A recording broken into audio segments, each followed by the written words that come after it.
সুধী দর্শক সবাইকে আন্তরিক শুভেচ্ছা জানিয়ে শুরু করছি এটিএন বাংলা সরাসরি সম্প্রচারিত স্বাস্থ্য বিষয়ক অনুষ্ঠান সুস্থ থাকুন। আপনাদের সাথে রয়েছে আমি ডাক্তার তানিয়া রহমান মিতুল। দর্শক, আজ আমরা খুব গুরুত্বপূর্ণ একটি বিষয় নিয়ে কথা বলবো লিভারের বিভিন্ন রোগ এবং তার সমাধান নিয়ে।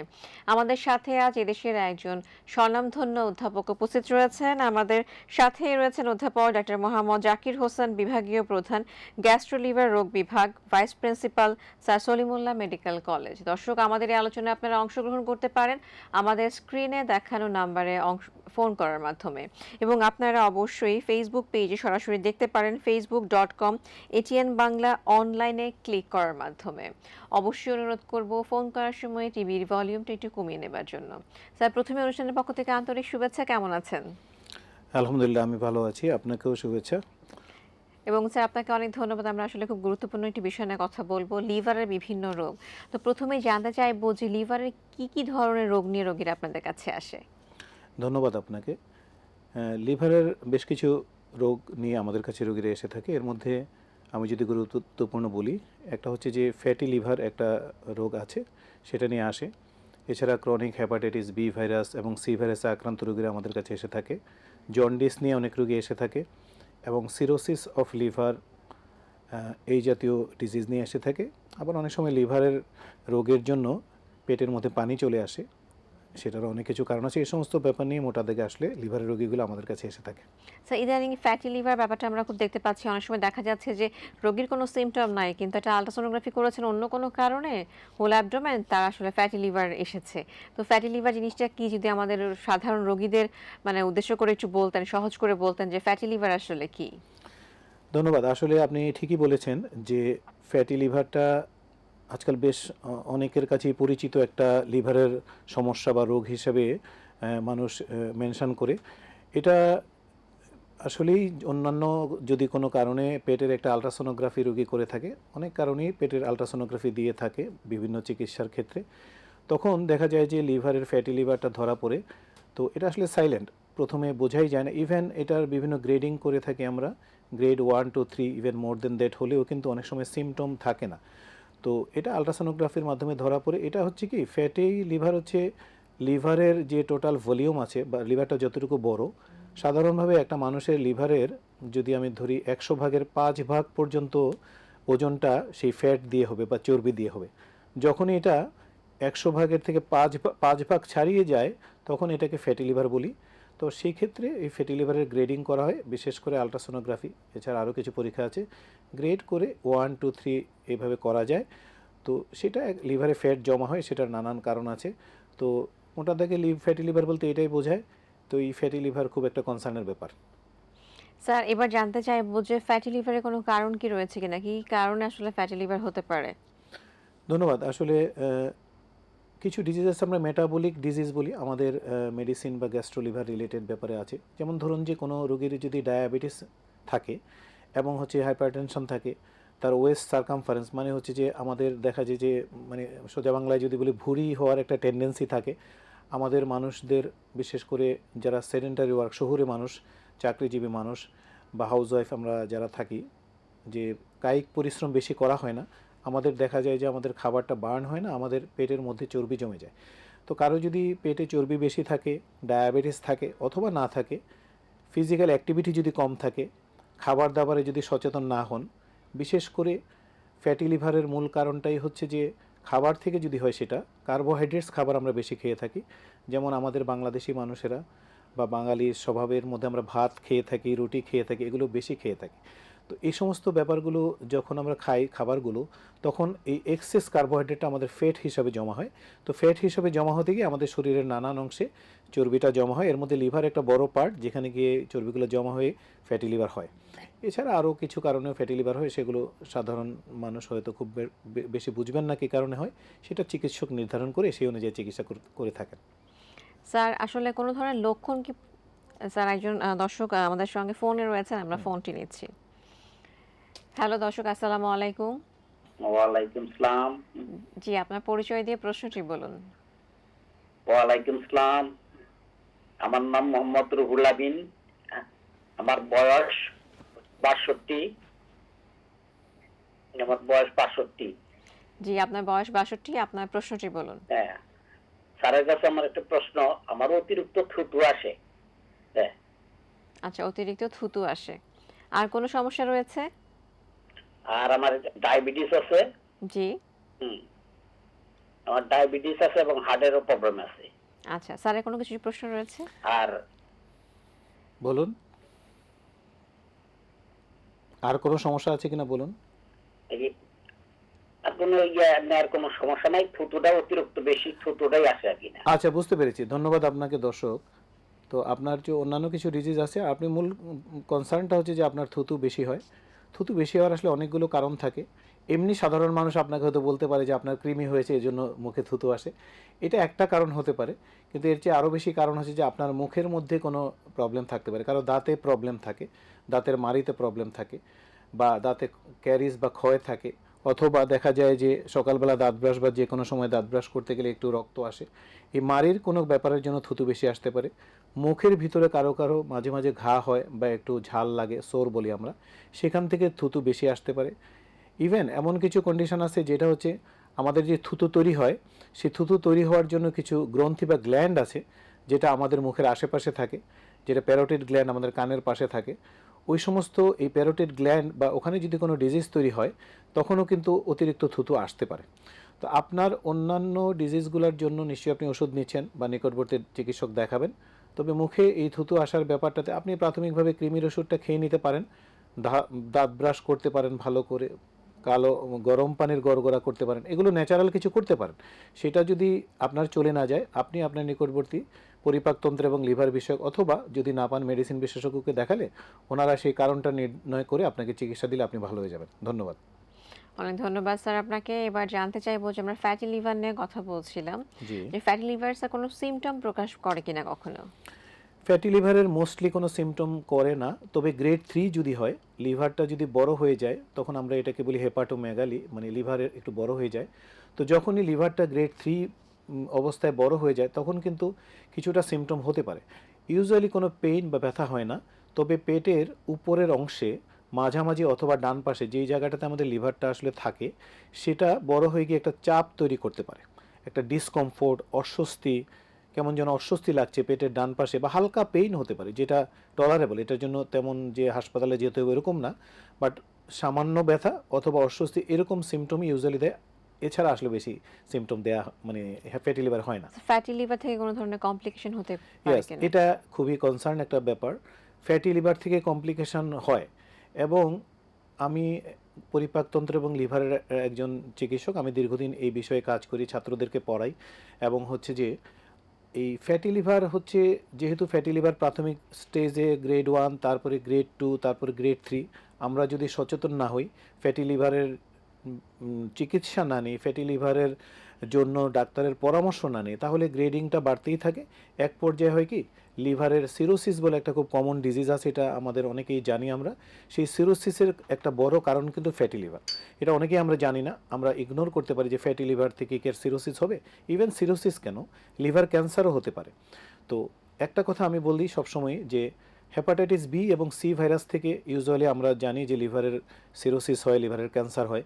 কিন্তু হেপাটাইটিস বি এর কিন্তু ভ্যাকসিন আছে এবং বাচ্চারা ভ্যাকসিন পায়। সরকার ইপিআই শিডিউলে ভ্যাকসিনটা দিয়েছে, আমাদের বাচ্চারা পাচ্ছে অনেক বছর থেকে। আবার বাজারে এই টিকাটা পাওয়া যায়, আমরা দিই, এটাতে আমরা অনেক সচেতন। এই হেপাটাইটিস বি এর কারণে সিরোসিস এবং ক্যান্সার কিন্তু কমে এসেছে অলরেডি, কিন্তু এই ফ্যাটি লিভার কিন্তু বেড়ে যাচ্ছে। এবং ফ্যাটি লিভারের তো কোনো টিকার ব্যাপার না।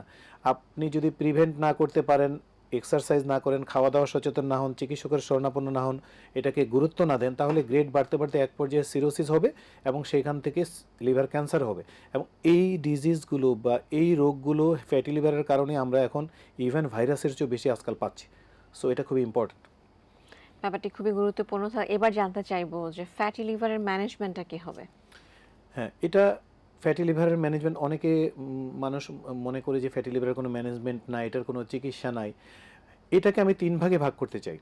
আসলে আজ পর্যন্ত ফ্যাটি লিভারের মেডিকেশনস, যেটা মেডিকেশনস একেবারে নাই বলবো না, দু তিনটে মেডিকেশন আছে। রিসেন্টলি একটা মেডিকেশন চলে এসছে বাজারে, এটাকে আমরা রেসমেটিরম বলি। এটা বাংলাদেশেও অলরেডি চলে আসছে গত 2-1 মাস আগে থেকে। এটা ইউএস এফডিএ ড্রাগ, বা এটা কাজ করে স্টাডিতে প্রমাণিত হয়েছে। এছাড়া এই ভিটামিন ই আমরা অনেক সময় দিয়ে থাকি, মেটফর্মিন গ্রুপের ওষুধ দিয়ে থাকি, সারোগ্লিটাজার এই জাতীয় ওষুধ দিয়ে থাকি। এটা হচ্ছে একটা পার্ট, ওষুধের পার্ট। কিন্তু আপনাকে মনে রাখতে হবে যে prevention is better then cure. কারণ এই মেডিকেশনসগুলো পুরোপুরি ফ্যাটি লিভারটাকে রিভার্স করাবে না। আপনাকে ফ্যাটি লিভার হচ্ছে যেই কারণ সেটার চিকিৎসা করতে হবে। একই সাথে মোস্টলি আমি বলবো আপনার হাতেই অনেকটা আছে। আপনি ধরুন আপনার গ্রেড 2 ফ্যাটি লিভার চলে এসছে, আপনি ধরেন আপনার ডায়াবেটিস নাই, অন্য কিছুই নাই, তো আপনি আপনার ওজন বেশি, আপনার ওয়েস্ট সার্কামফারেন্স বেশি, তাহলে আপনি যদি আপনার হাইট অনুযায়ী ওজনটাকে নিয়ন্ত্রণ না করেন তাহলে কিন্তু এটা কমবে না। তো সেই ক্ষেত্রে ওজন নিয়ন্ত্রণের উপায় কি? আপনাকে ডায়েটারি ম্যানেজমেন্ট, আপনাকে খাবার কমাতে হবে, স্পেসিফিক খাবার যেমন কার্বোহাইড্রেটসটা আপনাকে কমাতে হবে। আপনি বারেও কমাতে পারেন, পরিমাণেও কমাতে পারেন। কার্বোহাইড্রেটস কমানোটা ইজ এ মাস্ট, 1 নাম্বার। 2 হচ্ছে ফিজিক্যাল অ্যাক্টিভিটি। আপনি ফিজিক্যাল অ্যাক্টিভিটি না করে, ফিজিক্যাল অ্যাক্টিভিটি বলতে অনেকে বলে যে স্যার আমি তো অফিসে হেঁটে যাই, অফিসে থেকে হেঁটে আসি। ইটস ওকে, অফিসে হেঁটে যেতে পারেন। আপনার যদি আধা ঘন্টা দূরত্ব হয়ে অফিস হেঁটে যাওয়া, ইটস গুড, এটাও ইট কুড বি এক্সারসাইজ। তো ইভেন আমরা বলি যে আপনি সপ্তাহে অন্তত 5 দিন হলেও আপনি 30 মিনিট একটু জোরে হাঁটবেন, সেটা আপনি সময় বের করে নেবেন। মানে ফিজিক্যাল অ্যাক্টিভিটি বাড়াতে হবে, খাবার নিয়ন্ত্রণ করতে হবে এবং চিকিৎসকের শরণাপন্ন হতে হবে। এই 3টা কাজ করে আমরা অনেক ক্ষেত্রেই গ্রেড কমাতে সক্ষম হয়েছি এবং অনেক রোগী গ্রেড 3 থেকে 2তে এসেছে, 2 থেকে 1-এ এসেছে এবং এটা মেনটেন করতে হয়। তো সেটা করা যেতে পারে। স্যার খুব সুন্দর বলেছেন।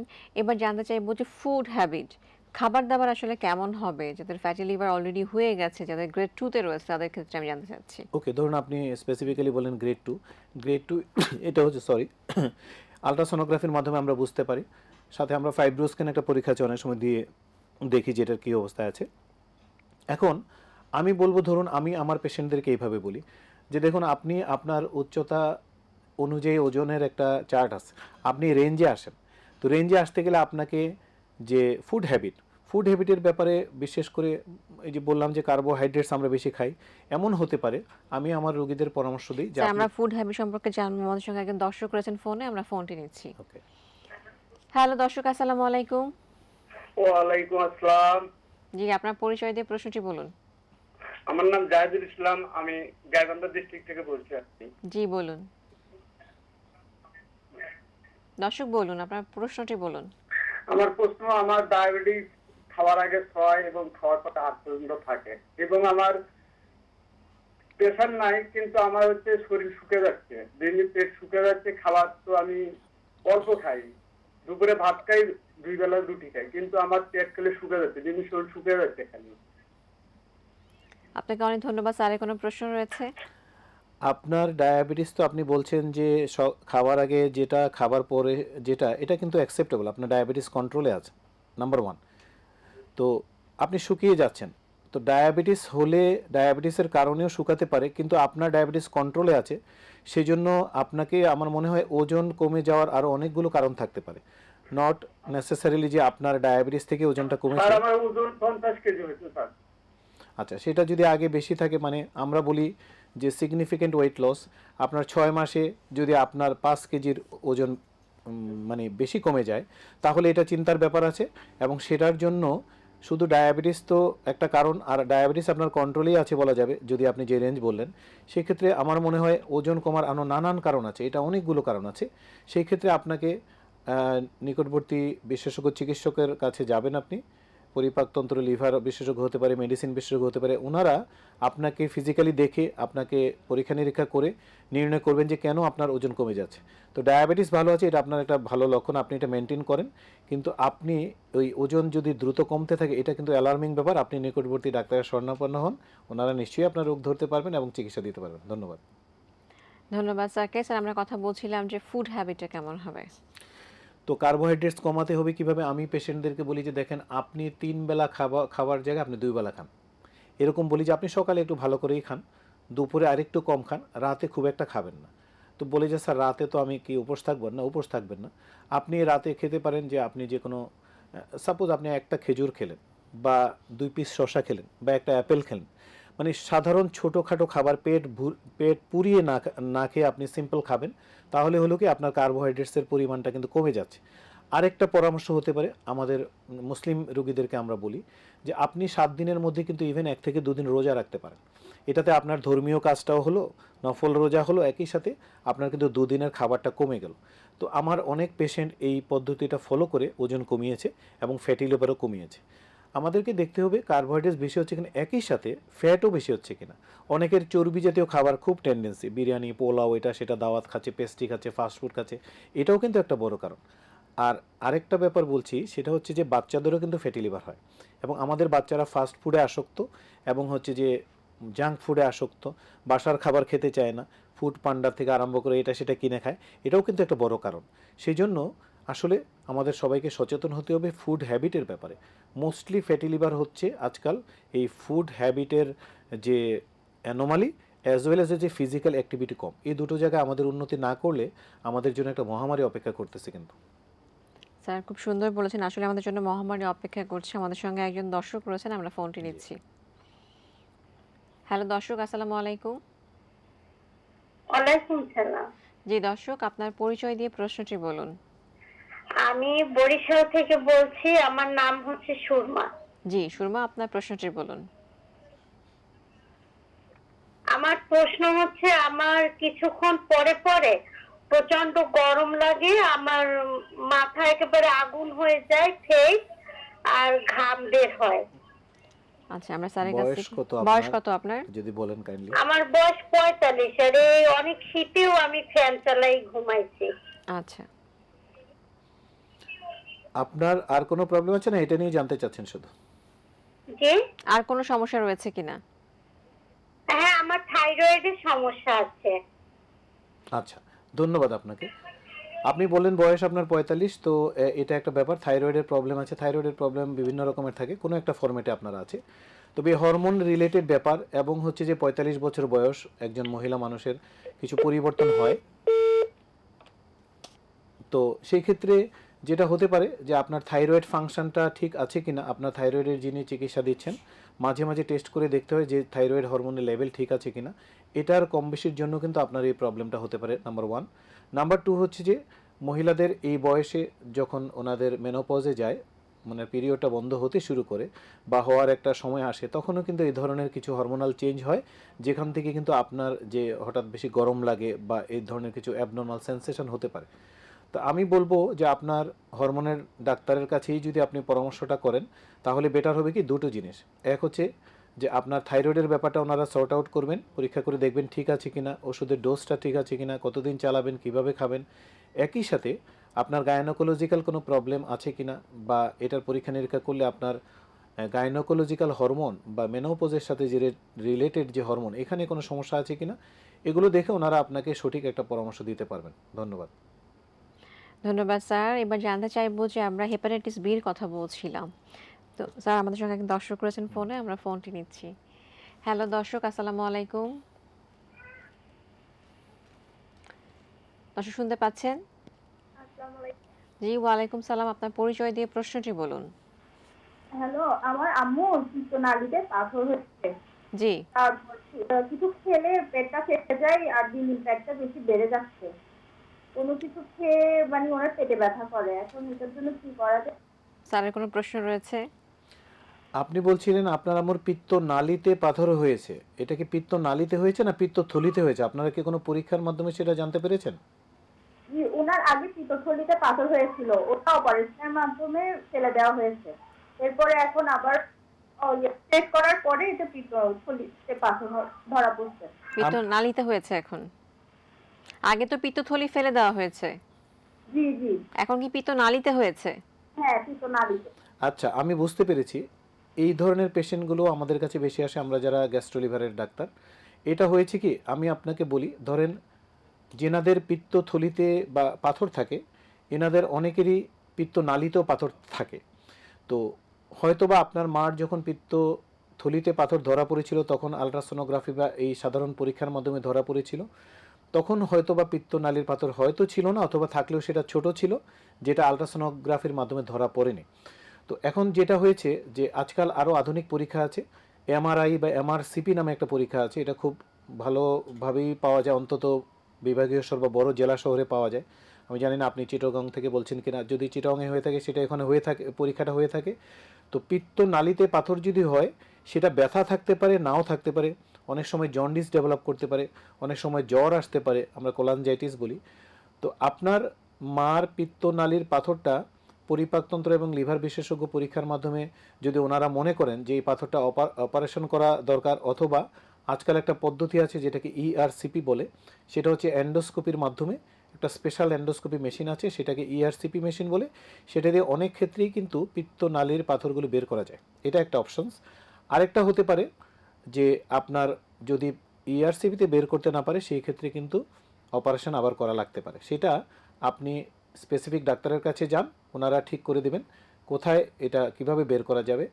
তো আরেকটা হচ্ছে যে বলছিলেন যে পেট বেড়ে যাচ্ছে বা ওনার পেটে চর্বি জমে যাচ্ছে বা অন্য কোনো কারণে পেট বড় হতে পারে। এখন পেট বড় হয়ে গেলে এর অনেকগুলো কারণ থাকে। এটা লিভারের কারণ হতে পারে, পরিপাকতন্ত্রের কারণ হতে পারে, অন্যান্য কারণ হতে পারে, হরমোনাল কারণ হতে পারে, ইনফেকশন হতে পারে।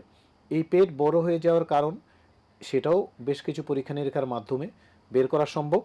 তো আপনার পিত্ত নালীর পাথরের সাথে সম্ভবত পেট বড় হয়ে যাওয়ার সম্পর্কটা নেই। আপনার পিত্ত নালীর পাথরের এক ধরনের চিকিৎসা হবে, আর পেট কেন বড় হচ্ছে সেটা নির্ণয় করুন, করার পরে চিকিৎসা করলে আমার মনে হয় আপনার মা ঠিক হয়ে যাবে। ধন্যবাদ। ধন্যবাদ স্যারকে। স্যার আরও একজন দর্শক রয়েছেন ফোনে, আমরা ফোনটি নিচ্ছি। হ্যালো দর্শক, আসসালামু আলাইকুম। হ্যালো, আসসালামু আলাইকুম। জি ওয়ালাইকুম সালাম, আপনার পরিচয় দিয়ে প্রশ্নটি বলুন। আমার নাম সায়দা, আমি বগুড়া থেকে বলছি।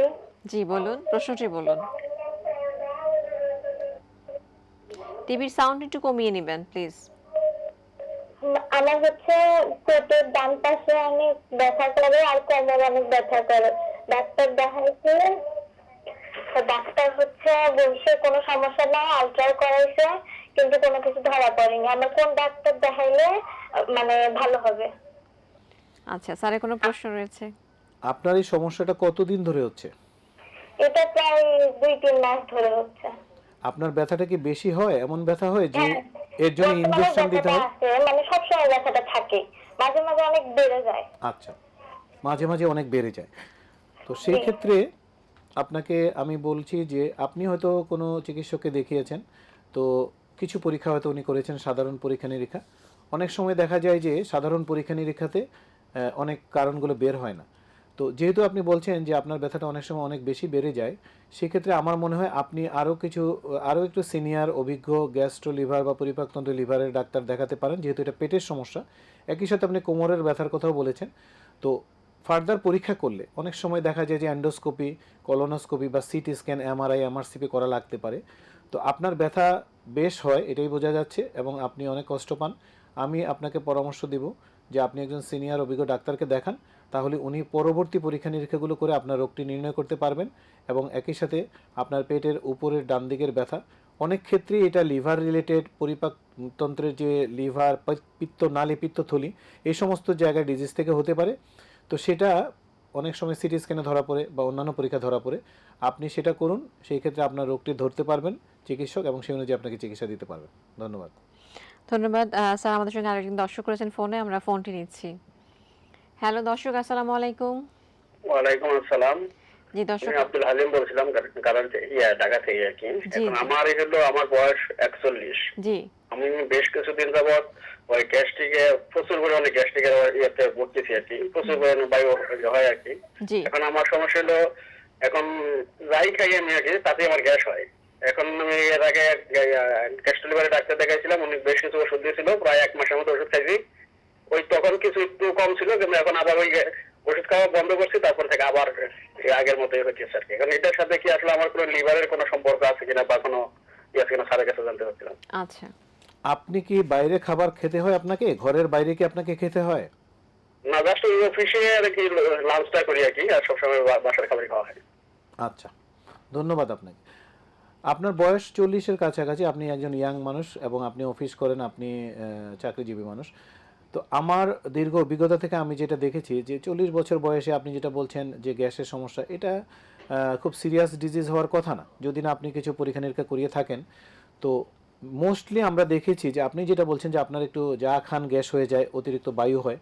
আসলে আমাদের অভিজ্ঞতায় দেখা গেছে ফুড হ্যাবিট থেকে এটা হয়। কীরকম, ধরেন আপনি অফিসে আছেন, এমন হতে পারে সকালে আপনি বাসায় নাস্তা করেছেন, রাতে বাসায় গিয়ে খাবেন, দুপুরে লাঞ্চটা অফিসে করেছেন, এমন হতে পারে অফিসের রান্না অথবা বাইরে থেকে কিনে নিয়ে আসছেন। সবচেয়ে সমস্যাটা হয় আমরা ইন বিটুইন, ধরেন সকালের নাস্তা, দুপুরের লাঞ্চ, রাতের খাবারের মাঝখানে যে খাবারগুলো খাই, অনেক সময় কী করি, বিস্কিট খাই, কেক খাই, পেস্ট্রি খাই, মানে বেকারি আইটেম, অনেক সময় দুধ চা খাই। আসলে দুধ থেকে বেশি গ্যাস হয়, তারপরে বেকারির খাবার থেকে বেশি গ্যাস হয়, ভাজা পোড়া অনেক সময় অনেকে সিঙ্গারা, সমোচা এই জাতীয় জিনিস আমরা খেয়ে থাকি, সেগুলা থেকে বেশি গ্যাস হয়। মূলত আমরা দেখেছি যে এই যে বেশি আপনার পেটে গ্যাস জমছে, সেগুলো বের হচ্ছে, এটার মূল কারণটাই হচ্ছে যে আমাদের কিছু নির্দিষ্ট খাবারের হয়তো আমাদের অজান্তে আমরা খাচ্ছি। তো এই খাবারগুলো যদি আপনি পরিহার করেন তাহলে মনে হয় কমে যাবে। আর আপনি বলছিলেন যে আপনাকে বেশ কিছু ওষুধ দিয়েছে, গ্যাস্ট্রোলিভারের ডাক্তার দেখিয়েছেন। আসলে ওই ওষুধে খাওয়া অবস্থায় হয়তো আপনি কিছুটা সিমটোমেটিক আপনার উন্নতি হয়েছিল, ওষুধটা ছেড়ে দেওয়াতে আপনি মনে করছেন যে আপনার আবার বেড়ে গিয়েছে। তা আপনি খাদ্য অভ্যাস যদি আপনি ঠিক করেন, এই স্পেসিফিক্যাল খাবার যেগুলো আমি বললাম সেগুলো থেকে যদি বের হয়ে আসেন এবং একই সাথে প্রয়োজনে কিছু পরীক্ষা নিরীক্ষা করতে পারেন যে আপনার আসলে কোনো রোগ তৈরি হয়েছে কিনা। আর লিভারের সাথে এটা সম্পর্ক একেবারেই কম। মানুষ পেটের যে কোনো কিছুকেই লিভার মনে করে। লিভার পেটের একটা অংশ মাত্র, এখানে পরিপাকতন্ত্রর অনেকগুলো অর্গান আছে, প্যানক্রিয়াস আছে, গলব্লাডার আছে, এই যে পিত্তথলি আছে, যেটা গলব্লাডার আমরা বলি, স্প্লিন আছে, অনেকগুলো মিলিয়ে আসলে আমাদের পেট। তো পেটের গ্যাস হয় মানে লিভারের সমস্যা তা না, লিভার পেটের ডান দিকে থাকে একটা বড় অর্গান। তো আপনি যে সিমটমস বলছেন এটার সাথে আমার মনে হচ্ছে না লিভারের সম্পর্ক, তবে পরিপাকতন্ত্রের কিছু সম্পর্ক থাকতে পারে। আপনি অভিজ্ঞ আরেকজন ডাক্তার দেখাতে পারেন, প্রয়োজনে উনি ফার্দার পরীক্ষা করে আপনার রোগ নির্ণয় করে আপনাকে সমাধান দিবেন।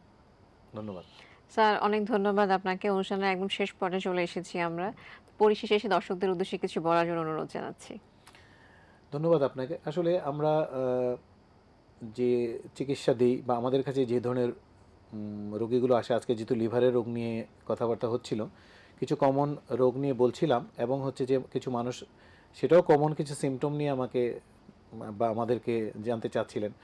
আমি মনে করি যে সচেতনতা, খাবার সচেতনতা, স্বাস্থ্য সচেতনতা, প্রিভেনশন, আগে আপনাকে ডিজিজ হয়ে যাওয়ার আগে প্রিভেন্ট করতে হবে। পরিপাকতন্ত্রের অনেক ডিজিজ, ইভেন লিভারের অনেক ডিজিজ, আপনি আজকে আমরা যে ডিজিজগুলো নিয়ে আলোচনা করলাম স্পেশালি লিভারের, অনেকগুলোই কিন্তু বা মোস্টলি সবগুলোই কিন্তু প্রিভেন্টেবল। আপনি যদি আপনার ইয়াং লাইফ থেকেই সচেতন হন, শরীরের ওজনটা না বাড়িয়ে ফেলেন, ওয়েট মেনটেন করেন, খাবার সচেতন হন, চলাফেরায় সচেতন হন, স্বাস্থ্য সচেতন হন, একই সাথে মাঝে মাঝে কিছু রুটিন চেক আপ করার আমাদের প্রয়োজন থাকে, স্পেশালি 40 ইয়ার 40 বছরের যখন পরে আমরা যাই। আসলে 1 বছরে না হোক 2 বছরে অন্তত কিছু রুটিন টেস্ট করলে হয় কি, আপনার যে কোনো শরীরের কোনো রোগ যদি তৈরি হয় সেটা অল্পতে ধরা পড়ে এবং সেটার চিকিৎসা করা সম্ভব হয়। কারণ যে কোনো ডিজিজ, এটা লিভারের হোক বা অন্য যে কোনো সিস্টেমের হোক, যখন বড় হয়ে যায় তখন চিকিৎসা জটিল হয়ে যায়, অনেক ক্ষেত্রে চিকিৎসা আর করা যায় না। সেই জন্য আজকে দর্শকদের উদ্দেশ্যে আমি বলতে চাই, আপনারা স্বাস্থ্য সচেতন হন। লিভার পরিপাকতন্ত্রের ব্যাপারে খাদ্যাভ্যাস ইম্পর্টেন্ট। কি খাচ্ছেন, ভেজাল খাবার থেকে চেষ্টা করতে হবে বের হয়ে আসতে। আর হচ্ছে যে শারীরিক যে পরিশ্রম, ওজন নিয়ন্ত্রণে রাখা, নিয়মিত চেক আপ, যদি আপনার বয়স 40-এর বেশি থেকে, এগুলো করলে আমরা অনেকাংশেই কিন্তু সুস্থ থাকতে পারি। স্যার, আপনাকে অনেক ধন্যবাদ। আমরা আশা করছি আজকে আলোচনা থেকে দর্শকরা যেমন উপকৃত হয়েছেন তেমন সচেতন হবেন। ধন্যবাদ আপনাকে এই সুন্দর অনুষ্ঠানে আমাকে আমন্ত্রণ জানানোর জন্য, এবং দর্শকদেরকেও ধন্যবাদ এটিএন বাংলাতে যারা দেখছিলেন। ধন্যবাদ স্যার। সুধী দর্শক, আমরা যেটা জানলাম যে লিভারের নানা রোগ রয়েছে, তার সমাধান রয়েছে, চিকিৎসা রয়েছে। চিকিৎসা নিয়ে এবং সচেতন হয়ে সুস্থ সুন্দর জীবন হবে সকলের। আজ এই পর্যন্তই, আবারও দেখা হবে নতুন কোনো স্বাস্থ্যের তথ্য নিয়ে। সেই পর্যন্ত সকলে খুব ভালো থাকুন, এটিএন বাংলার সাথেই থাকুন। আল্লাহ হাফেজ।